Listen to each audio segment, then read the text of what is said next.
രാജ്യത്താകെ നടമാടുന്ന അരക്ഷിതാവസ്ഥയ്ക്ക് പിന്നിൽ നേരിട്ടിടപെടുന്ന മോദിയുടെ അസുര ഭരണം രാജ്യത്തെ ഭീതിയുടെ മുനമ്പിൽ നിർത്തുകയാണ്.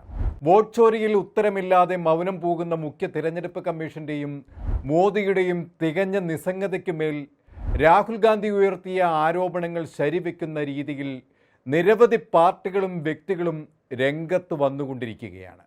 ഇപ്പോൾ കഴിഞ്ഞ ബീഹാറിലെ തെരഞ്ഞെടുപ്പിൽ NDA വിജയിക്കുകയും JDUവിൻ്റെ നിതീഷ് കുമാർ വീണ്ടും മുഖ്യമന്ത്രിയാവുകയും ചെയ്തപ്പോഴും ബീഹാറിലെ തെരഞ്ഞെടുപ്പിൽ വൻ അട്ടിമറി നടന്നതായി വിളിച്ചു പറയുകയാണ് ഇന്ത്യ മുന്നണി. ബീഹാറിൽ പരാജയപ്പെട്ട 202 സ്ഥാനാർത്ഥികൾ ഒറ്റക്കെട്ടായി നിർണായക നീക്കം നടത്താൻ ഒരുങ്ങിക്കഴിഞ്ഞു. മോദിക്ക് സ്തുതിപാടി മോദിയുടെ വരുതിക്ക് നിന്ന് തെരഞ്ഞെടുപ്പ് അട്ടിമറിക്കാൻ വ്യക്തമായ സഹായങ്ങൾ ചെയ്ത മുഖ്യ തെരഞ്ഞെടുപ്പ് കമ്മീഷൻ ജ്ഞാനേഷ് കുമാറിനെ പൂട്ടാനാണ് ഇന്ത്യ മുന്നണി നീക്കം നടത്തുന്നത്.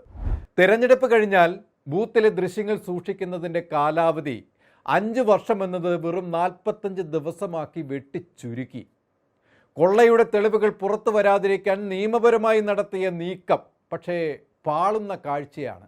കാരണം ഇന്ത്യ മുന്നണി നടത്തിയ നീക്കം ജ്ഞാനേഷ് കുമാറിനെ കുടുക്കി എന്നാണ് തെളിയുന്നത്. ഇക്കാര്യത്തിൽ നിലവിൽ കോടതിയിൽ കേസ് നിലനിൽക്കുന്നുവെങ്കിൽ ഈ ദൃശ്യങ്ങൾ നീക്കം ചെയ്യുക അസാധ്യമാണ്. അതുകൊണ്ടാണ് പാറ്റ്ന ഹൈക്കോടതിയിലേക്ക് പ്രതിപക്ഷ പാർട്ടികൾ ഒന്നടങ്കം നീങ്ങിയത്. അതുമാത്രമല്ല, രാജ്യത്തെ നീതിന്യായ വ്യവസ്ഥയുടെ പരമോന്നത നീതിപീഠത്തിന് പോലും തെരഞ്ഞെടുപ്പ് കമ്മീഷനെ ചോദ്യം ചെയ്യാൻ കഴിയില്ല എന്ന അവസ്ഥയിലേക്ക് കാര്യങ്ങൾ നീക്കുകയും ചെയ്തു. ഒരു തെരഞ്ഞെടുപ്പ് പ്രക്രിയ എങ്ങനെ അട്ടിമറിക്കപ്പെടുന്നു എന്നതിൻ്റെ ഉത്തമ ഉദാഹരണമാണ് അവസാനമായി നടന്ന ബീഹാർ തെരഞ്ഞെടുപ്പിൽ തെളിഞ്ഞത്. ജ്ഞാനേഷ് കുമാർ മോദിക്കുള്ള കാണിക്കയായി BJPയുടെ നേതാക്കൾക്ക് അനധികൃതമായി വിജയിക്കാൻ വഴിയൊരുക്കി കൊടുത്തു എന്ന ഗുരുതര ആരോപണമാണ് ഉയരുന്നത്. ഇതിന് പിന്നിൽ ഭരണകൂടത്തിൻ്റെ വലിയ ഗൂഢാലോചന നടന്നിട്ടുണ്ട് എന്നാണ് ഇന്ത്യൻ ജനത ഉറച്ചു വിശ്വസിക്കുന്നത്. അതിനെ സാധൂകരിക്കുന്ന ശബ്ദങ്ങൾ അവിടെ ഉയർന്നു വന്നതിന് പിന്നാലെ ധ്രുവ് റാഠിയയുടെ ഒരു വെളിപ്പെടുത്തൽ ബീഹാർ അട്ടിമറിയുടെ രഹസ്യങ്ങളിലേക്ക് വെളിച്ചം വീശുകയാണ്. ധ്രുവ് റാഠി 6 കാര്യങ്ങളാണ് അക്കമിട്ട് നിരത്തുന്നത്. 1, 10,000 രൂപ വിതരണം ചെയ്ത് വോട്ട് പിടിച്ചു. തെരഞ്ഞെടുപ്പിൻ്റെ ആദ്യഘട്ടത്തിൽ ഒക്ടോബർ 31-നും രണ്ടാം ഘട്ടമായ നവംബർ 7-നും 4 ദിവസം മുൻപേ സ്ത്രീകളെ ലക്ഷ്യം വെച്ച് 10,000 രൂപ വെച്ച് വിതരണം ചെയ്തു സർക്കാർ.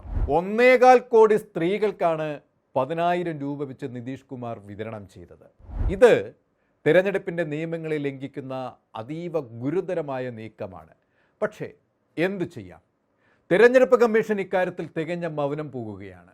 ഈ 10,000 രൂപ കൈക്കൂലി കൊടുത്ത് ഇത് വോട്ട് നേടാനുള്ള ചട്ടലംഘനമാണെന്നും ചൂണ്ടിക്കാട്ടിയായിരിക്കും ഇന്ത്യ മുന്നണിയുടെ തോറ്റ സ്ഥാനാർത്ഥികൾ പാറ്റ്ന ഹൈക്കോടതിയെ സമീപിക്കുക.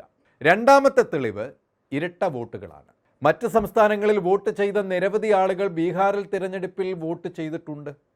BJP പ്രവർത്തകനായ നാഗേന്ദ്രകുമാർ ഡൽഹിയിലും ബീഹാറിലും വോട്ട് ചെയ്തതിൻ്റെ ചിത്രങ്ങൾ പുറത്തു വന്നിരുന്നു.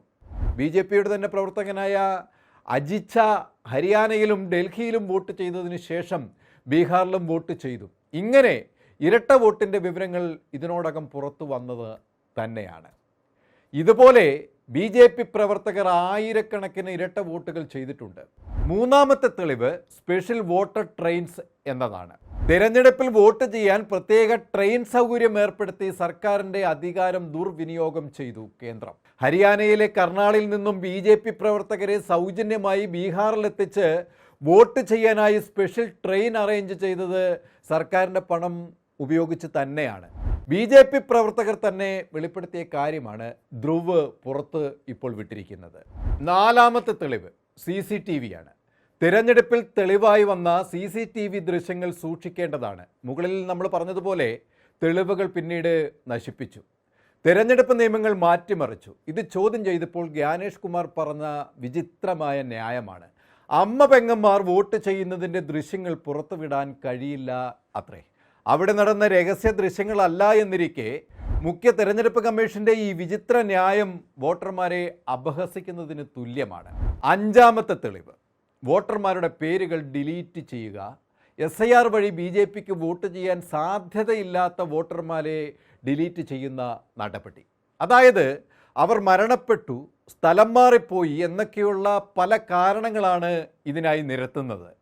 ബീഹാറിൽ SIR-ന് മുമ്പ് 7.89 കോടി വോട്ടർമാരാണ് ഉണ്ടായിരുന്നത്. പക്ഷേ SIR കഴിഞ്ഞതോടെ 7.42 കോടി വോട്ടർമാരായിട്ട് ചുരുങ്ങുകയും ചെയ്തു. ഏതാണ്ട് 47 ലക്ഷം വോട്ടർമാരെ നീക്കം ചെയ്തു എന്നർത്ഥം. ഉദാഹരണം സീമാഞ്ചലാണ്. മുസ്ലിം ഭൂരിപക്ഷമുള്ള പ്രദേശമാണ് ഇത്. അവിടെയാണ് ഏറ്റവും കൂടുതൽ വോട്ടുകൾ വെട്ടിക്കളഞ്ഞത്. ആറാമത്തെ തെളിവ് തിരഞ്ഞെടുപ്പ് കമ്മീഷൻ്റെ ഒത്തുകളി.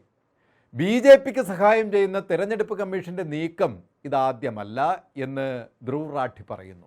2021 ബംഗാളിലെ അസംബ്ലി തിരഞ്ഞെടുപ്പ് നടന്നത് 8 ഘട്ടങ്ങളായിട്ടാണ്. നരേന്ദ്രമോദിക്കും അമിത്ഷായ്ക്കും അടക്കമുള്ള BJP നേതാക്കൾക്ക് മറ്റ് സംസ്ഥാനങ്ങളിൽ പ്രചരണം നടത്താനുള്ള സൗകര്യത്തിനായി കാര്യങ്ങൾ നീക്കുകയായിരുന്നു തിരഞ്ഞെടുപ്പ് കമ്മീഷൻ. ഈ 6 കാര്യങ്ങൾ ഉയർത്തി ധ്രുവ് റാഠിയ ബീഹാറിൽ ആഞ്ഞടിക്കുമ്പോൾ പാറ്റ്ന കോടതിയിൽ ജ്ഞാനേഷ് കുമാറിനെതിരെ തെളിവുകൾ ശേഖരിക്കപ്പെടുകയാണ്. കോടതി കാര്യക്ഷമമായി ഇക്കാര്യത്തിൽ ഇടപെട്ടാൽ ഒരുപക്ഷെ ജ്ഞാനേഷ് കുമാറിന് ജാമ്യം പോലും കിട്ടാത്ത അവസ്ഥയിലേക്ക് കാര്യങ്ങൾ എത്തുമെന്നതാണ് ധ്രുവ് റാഠി പറയുന്നത്. RJDയും ഇന്ത്യ മുന്നണിയും തപാൽ വോട്ടുകളും EVM-ലെ ഓരോ റൗണ്ടിലെ വോട്ടുകൾ എന്നിവ വിവരാവകാശ നിയമപ്രകാരം ചോദിക്കുകയാണ്. ഇപ്പോഴത്തെ നിയമമനുസരിച്ച് 45 ദിവസ സമയപരിധിക്കുള്ളിൽ നിന്നുകൊണ്ട് തന്നെയാണ് RJD ഇത് ചോദിച്ചിട്ടുള്ളത് എന്നതുകൊണ്ട് മുഖ്യ തെരഞ്ഞെടുപ്പ് കമ്മീഷന് ഇതിൽ നിന്നും ഒഴിഞ്ഞു മാറാൻ ഒരിക്കലും കഴിയില്ല. ബീഹാർ തിരഞ്ഞെടുപ്പിൽ അഴിമതി നടന്നു എന്നത് പറഞ്ഞ് ജൻസൂരജ് പാർട്ടി നേതാവ് പ്രശാന്ത് കിഷോർ കഴിഞ്ഞ ദിവസം രംഗത്ത് വന്നിരുന്നു. അതിന് പിന്നാലെയാണ് ബീഹാർ വോട്ട് കണക്കിൽ ബീഹാർ നിയമസഭാ തെരഞ്ഞെടുപ്പിൽ ഗുരുതരമായ ചോദ്യങ്ങളുമായി പ്രമുഖ സാമ്പത്തിക ശാസ്ത്രജ്ഞനായ പരകാല പ്രഭാകരും രംഗത്ത് വന്നത്. ബീഹാർ അത്ഭുതം ഡീകോഡ് ചെയ്യുന്നു എന്ന തലക്കെട്ടിലാണ് അദ്ദേഹം എക്സിൽ ഇത് പങ്കുവച്ചത്. 12 പോസ്റ്റുകളടങ്ങിയ ത്രെഡിലാണ് തെരഞ്ഞെടുപ്പ് കമ്മീഷനെതിരെ അദ്ദേഹം ഗുരുതരമായ ചോദ്യങ്ങൾ ഉയർത്തിയിരിക്കുന്നത്. കമ്മീഷന്റെ ഔദ്യോഗിക രേഖകളും കണക്കുകളും അക്കമിട്ട് നിരത്തിയാണ് അദ്ദേഹത്തിൻ്റെ ആരോപണം. കേന്ദ്ര ധനമന്ത്രി നിർമ്മല സീതാരാമൻ്റെ ഭർത്താവ് കൂടിയാണ് ഈ പരകാല പ്രഭാകർ. ഇങ്ങനെ നാനാഭാഗത്തു നിന്നും ജ്ഞാനേഷ് കുമാറിന് നേരെ ആഞ്ഞടിക്കുമ്പോൾ അത് മോദിക്കുള്ള അവസാന ആണിയായി മാറുകയാണ്. ഇരുവരും ചേർന്ന് നടത്തിയ ജനാധിപത്യ ധ്വംസനം രാജ്യത്തിൻ്റെ തീരാ കളങ്കമാണ്. പക്ഷേ രക്ഷപ്പെടാൻ കഴിയില്ല ആർക്കും. 1000 അപരാധികൾ ശിക്ഷിക്കപ്പെട്ടാലും ഒരു നിരപരാധി പോലും രക്ഷപ്പെടാൻ പാടില്ല എന്ന സംഹിത നമ്മുടെ രാജ്യത്തിൻ്റെ നാഴികക്കല്ലാകുമ്പോൾ തെറ്റ് ചെയ്തവൻ ശിക്ഷിക്കപ്പെടുക തന്നെ ചെയ്യും. അത് ഏത് ഗോപുര അറയിലെ അറപ്പുര വാതിൽ പൊളിച്ചിട്ടാണെങ്കിലും നിയമം അനുശാസിക്കുന്ന വിധി വരും. ജാമ്യം പോലും കിട്ടാതെ കാലത്തിൻ്റെ കാവ്യനീതിയിൽ അകപ്പെടും അപരാധികൾ. കൂടുതൽ വാർത്തകൾക്കും വിശേഷങ്ങൾക്കും ഞങ്ങളുടെ channel like, share and subscribe ചെയ്യുക. കൂടാതെ സബ്സ്ക്രൈബ് ബട്ടണിലെ ബെല്ലൈക്കൺ എനേബിൾ ചെയ്യാനും മറക്കരുത്.